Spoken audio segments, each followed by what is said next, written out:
शाम के 7 बजे थे। दरवाजे की घंटी बजी तो स्मृति रसोई में आटा गूंथ रही थी। दरवाज़ा खोला तो सामने उसका पति अंशुल खड़ा था, थका हुआ। स्मृति को देखते ही उसके चेहरे पर हल्की सी मुस्कान आ गई, मगर स्मृति की आंखों में आंसू देख पल भर में ही उसकी मुस्कान गायब भी हो गई। स्मृति बिना कुछ बोले अंदर चली गई। अंशुल जब उसके पीछे पीछे हॉल में आया तो वहाँ सोफे पर माँ रूपा जी, बगल में छोटी बुआ और सामने मीनाक्षी आंटी, जो बगल के घर में रहती हैं, लेकिन अपने घर में 24 घंटे में मुश्किल से 10 घंटे रह जाएं तो बड़ी बात है। जब देखो तब यहीं दिखती हैं। उनकी छोटी बुआ से बहुत बनती थी, जिसके चक्कर में आए दिन वो यहीं पर बैठी मिलती। खैर ये तो रोज का था, लेकिन आज रूपा जी का चेहरा गुस्से से लाल था और बुआ जी का भी चेहरा नाराजगी भरा ही दिख रहा था। कुल मिलाकर आज घर का माहौल काफ़ी तनाव भरा था। अंशुल समझ गया कि जरूर कुछ ना कुछ बात हुई है। यहाँ स्मृति की आंखों में भी आंसू हैं। अंशुल रूपा जी के पास जाकर बोला, माँ क्या बात है, कुछ हुआ है क्या? आज सबके चेहरे पर ऐसा तनाव क्यों दिख रहा है? और स्मृति, उसे क्या हुआ है? वो क्यों रो रही है? बेटे की बात सुन रूपा जी ने टेबल की ओर इशारा करते हुए कहा, मुझसे क्या पूछ रहे हो बेटा, खुद ही देख लो। अंशुल ने जब टेबल पर देखा तो वहाँ एक पुराना लाल मखमली गहनों का डब्बा खुला हुआ था। अंशुल को कुछ समझ में ही नहीं आया। उसने स्मृति की ओर देखा तो स्मृति ने धीरे से कहा, आपको पता है ना कि मैं हर महीने माँ जी की अलमारी उनके कहने पर साफ करती हूँ, सारे कपड़े तह करके रखती हूँ। आज मैंने माँ जी की अलमारी साफ की और सफाई करते समय ये गहनों का डब्बा भी मैंने सारे सामान के साथ बाहर निकाला था। बस मेरे हाथ में गहनों का डब्बा देखते ही बुआ जी ने जाने क्या माँ जी को बोल दिया और माँ जी तब से मुझ पर चोरी का इल्ज़ाम लगाए जा रही हैं, जबकि मैं कसम खा के कहती हूँ मैंने ये डब्बा खोला भी नहीं था। कहते हुए रो पड़ी स्मृति। स्मृति का रोना देख रूपा जी तेज चिल्लाते हुए बोली, अब ये तिरिया चरित्र फैलाने से कुछ नहीं होने वाला बहू, तेरी चोरी रंगे हाथ पकड़ी गई है। कहते हुए रूपा जी अंशुल की ओर मुड़ी और बोली, देख ले बेटा, देख ले अपनी बीवी की करतूत, रह रह के इसे गहनों का मोह चढ़ ही जाता है। तभी तो अलमारी साफ करने के बहाने गहनों पर हाथ फेरती है। रूपा जी की बात सुन बुआ जी की भी हंसी हंसते हुए बोली, हाँ अंशुल, भाभी सही कह रही हैं। अरे मैंने तो अपनी आंखों से देखा था, इसने सारे हार, पायल, गहने सब बाहर निकाले थे और सारे गहने अपने हाथ में ले रखा था। शायद ये उसमें से कुछ गहने निकालने के चक्कर में थी, लेकिन मेरी आहट पाते ही इसने वापस रख दिए। अंशुल बारी बारी सबकी बातें सुनता जा रहा था। माँ जी और बुआ जी तक तो सही था, लेकिन इस घर के मामले में मीनाक्षी आंटी भी कहीं ना कहीं बोल ही देती थी, क्योंकि वो बुआ जी की खास सहेली थी। मीनाक्षी आंटी ने भी आग में घी डालते हुए स्मृति को तंज कसा और बोली, अरे बहू, गहनों का इतना लालच अच्छा नहीं होता। इतना सुनते ही स्मृति का चेहरा गुस्से से भर गया। उसे माँ और बुआ जी का तो समझ में आ रहा था, लेकिन बीच में जो मीनाक्षी आंटी बोल देती, ये स्मृति को बिल्कुल बर्दाश्त नहीं हो रहा था। और ये सब कुछ आंटी बुआ की सह पे कर रही थी। आंटी की बात सुन स्मृति ने अंशुल की तरफ देखा, इस उम्मीद से कि शायद अंशुल कुछ कहेगा, लेकिन वो तो चुप था। सबकी बातें सुन अंशुल ने बस आंखें झुका ली। पति की चुप्पी देख स्मृति मन ही मन टूट गई। कुछ बोलना चाहिए, लेकिन ऐसा लगा जैसे गले में कुछ अटक गया हो। चाह कर भी सफाई नहीं दे पाई वो। पूरी रात उसके मन में बस एक ही सवाल घूम रहा था, क्या सच में इनको मुझ पर भरोसा नहीं है? पूरा परिवार एक तरफ, अगर पति साथ में हो तो औरत हर दुख, हर तकलीफ झेल जाती है, लेकिन यहाँ अंशुल की चुप्पी से स्मृति के मन में जैसे गुस्से की ज्वाला भड़का दी थी। अगली सुबह घर में हल्की सी ठंड थी, लेकिन स्मृति के मन में लावा उबल रहा था। इसलिए वो अपनी सफाई देने का और खुद को बेगुनाह साबित करने का उसने खुद ही फैसला कर लिया। उसने मन ही मन तय भी कर लिया कि अगर फिर से आज कोई बात हुई तो वो चुप नहीं रहेगी। 8 बजते ही सब लोग नाश्ते की टेबल पर बैठ गए। रूपा जी ने अखबार उठा लिया। बुआ जी फोन में लग गई कि तभी मीनाक्षी आंटी भी आ गई। सुबह हुई नहीं कि उनका धरना शुरू हो गया, जैसे कल का ड्रामा अधूरा रह गया हो। अब सबको चाय नाश्ते की उम्मीद थी कि स्मृति सबके लिए चाय लेकर आएगी, लेकिन स्मृति ने ट्रे में चाय की जगह वही गहनों का डब्बा रख दिया। मखमली ढक्कन चमक रहा था, जैसे किसी अदालती सबूत को पेश किया जा रहा हो। स्मृति ने साफ साफ शब्दों में कहा, माँ जी, ये रहा आपके गहनों का डब्बा। इसे खोलिए, गहनों को गिनिए और देखिए कि इसमें से क्या क्या गायब हुआ है और क्या नहीं। स्मृति की बात सुन रूपा जी ने कहा, बहू, अब तो फालतू में बात को बढ़ा रही हो। नहीं माँ जी, मैं बात को नहीं बढ़ा रही, मुझे अपनी सफाई में भी तो कुछ कहना है ना। कि तभी बुआ जी बीच में बोल पड़ी, अरे बहू, क्या कहोगी सफाई में? पूरी रात निकल चुकी है, जो कहना था कल ही क्यों नहीं बोला? अब तो जो निकाला होगा वो वापस भी रख दिया होगा तुमने। तभी तो लाके सामने बोल रही हो रख कर कि गिन लो क्या क्या गायब हुआ है, क्या क्या नहीं हुआ है। क्या भरोसा तुम्हारा? क्यों भाभी?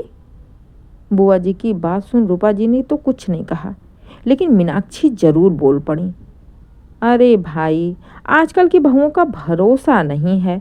मेरा ही देख लो, मैंने तो अपने सारे गहने लॉकर में रख दिए हैं, नहीं तो मेरी बहू तो कब का मेरे गहनों पर हाथ साफ कर देती।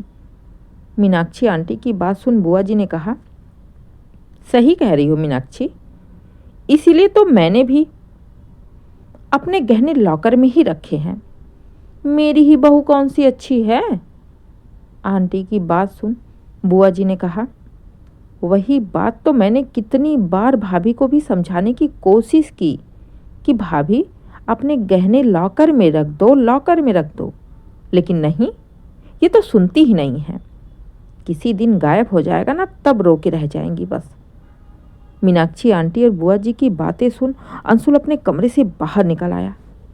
वो लगातार इन लोगों की बातें सुनता जा रहा था। स्मृति कुछ बोले उससे पहले ही अंशुल ने कहा, बस मीनाक्षी आंटी, बहुत बोल लिया आपने। कब से मैं आपकी बकवास सुनते जा रहा हूँ। पहली बात तो आप पड़ोसी हैं, तो आपको अपनी हद पता होनी चाहिए। और दूसरी बात, आपको ये हक किसने दिया मेरी पत्नी के ऊपर झूठा इल्जाम लगाने की? और गहने की चोरी हुई है तो मेरी माँ के हुए हैं, आपके तो नहीं हुए ना। और ना ही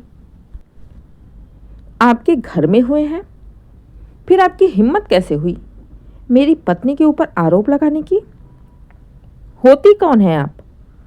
अचानक अंशुल का गुस्सा देख मीनाक्षी आंटी सब पका गईं। उनका चेहरा उतर गया।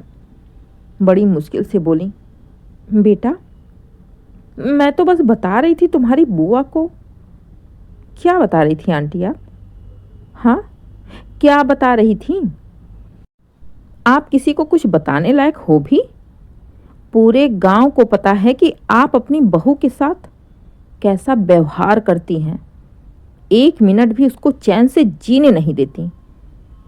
अपना घर तो संभाल नहीं पा रही, दिन भर यहाँ वहाँ पूरे गांव में घूम घूम कर लोगों के घर में बैठकर रोटियां तोड़ती हैं। किसी भी टाइम घर का खाना खाया है आपने? जिसका खाती हो उसी के घर में आग लगाती हो। शर्म नहीं आती?